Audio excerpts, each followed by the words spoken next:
Sadaqadu ma yarayso maalka. Sheeko xadiis ka timi. Beri waxaa jiray nin Cadnaan la yidhaa. 6 bilood ayuu beer weyn maalin walba ka shaqayn jiray.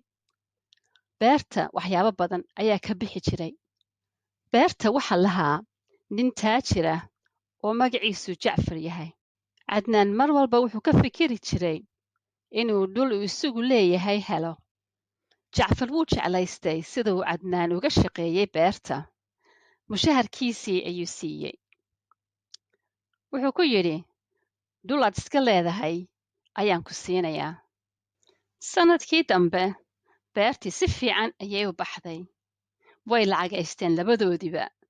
Aad bay u farxeen. Murtidu maxay tahay? Sadaqadu ma yarayso maalka.